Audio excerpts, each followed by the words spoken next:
Hey guys, doing a review today on a custom desk I had built by Guice Woodworks, owned by Guice. And in case anyone is considering having him build a desk, I just thought you might appreciate seeing something he built and deciding if you want something similar yourself. I'm relatively happy with this desk, although I'm surprised at the relatively amateurish style in which it's built.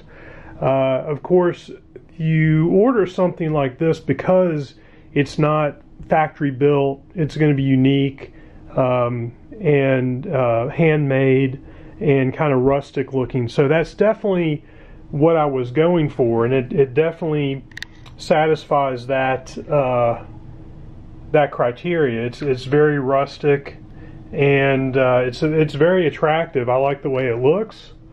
However, let me show you some of the details that kind of disappointed me a little bit. I told Guice that the desk needed to be flat, a flat, smooth surface, because I was planning on using it as a desk, and it looks like he doesn't plane the planks that he uses to build his furniture with. So even though I requested a flat surface, you can see here that this is anything but flat. Here, in a span of about 1.5 feet, there's a dip that at its maximum point is about 1 centimeter difference in height between the high points and the low point, as you can see, about 1 centimeter difference. And then also you can see that so if I hold this down level on the surface, you can see how as the table goes back, you see how that's off the surface. So so this is flat against the wood. I'm holding it flat, and you can see the difference across the depth of the table, and that's, by the time it gets to the end, that's probably a couple of inches off the surface of the table. If I just let it lay flat, you can see there's a dip in the middle. All right, and many of the seams between the planks are not smooth. You can see right here there's a difference in elevation between these two planks of about 1/8 of an inch, I'd say, or thereabouts. This side of the desk also, you can see, is not level.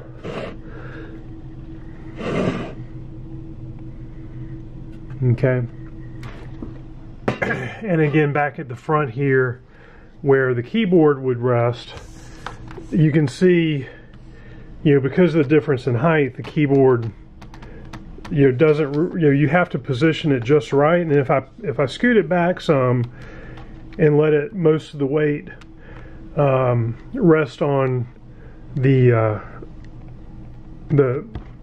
straight pieces and not the corner, then I can find a position where the keyboard is pretty stable. So luckily that will work for me, but and I think I'm going to try to maybe fill this in with some transparent acrylic material. We'll see. I'm not sure about that yet, but I may try and build this up so that we don't have this 1 centimeter dip.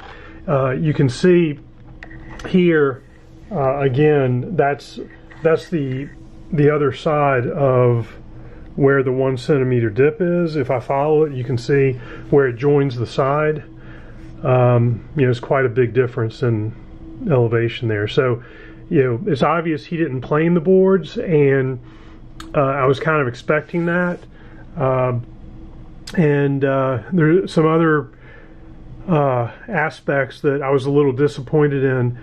Some of the, this comes, disassembled, obviously, and you have to, assemble the the legs, attach the legs to the wood, and all that went pretty smooth. But some of the holes where the legs screw into were stripped out, where Mr. Guice apparently over-tightened the screws and stripped out the wood. I think I can address that by getting some slightly thicker screws, and and I think that'll work.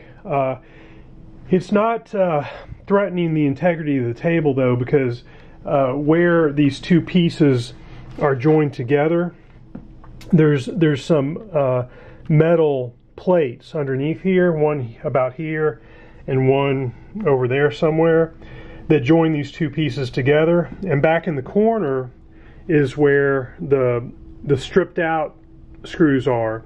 And in fact, down here there's a big chunk of wood missing on one of these pieces of wood on the underside, which I'll show you. I'll put in a picture at the end of this video, a picture I took before I assembled it, to show you what I mean. But there's a big chunk taken out where two of the screws are kind of floating. They're not at all attached to the wood, but because of the other attachment points, it's holding together, and it seems stable to me. But it's not the kind of quality.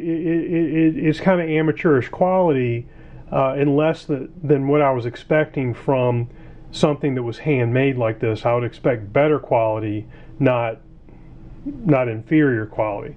But having said all that, I think I don't regret the purchase. Still, I'm glad I purchased the table. I think for the price I got, which was $1,600, I think I got my money's worth. Although like I said, the construction kind of is, the quality of it is less than what I was hoping for.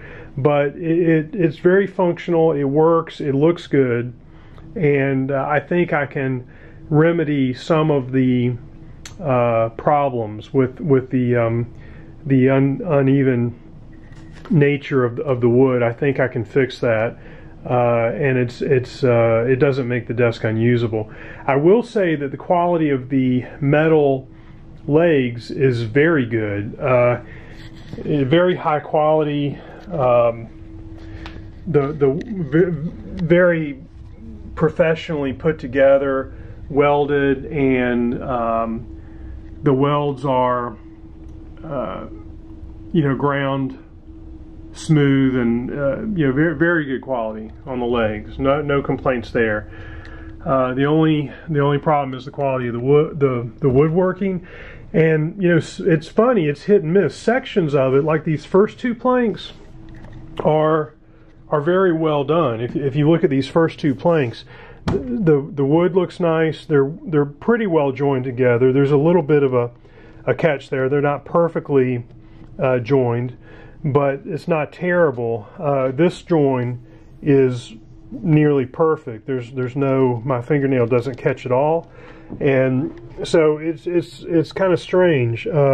This joint again is very good, but then you have these things here, which like I said, there's a eighth of an inch difference right there.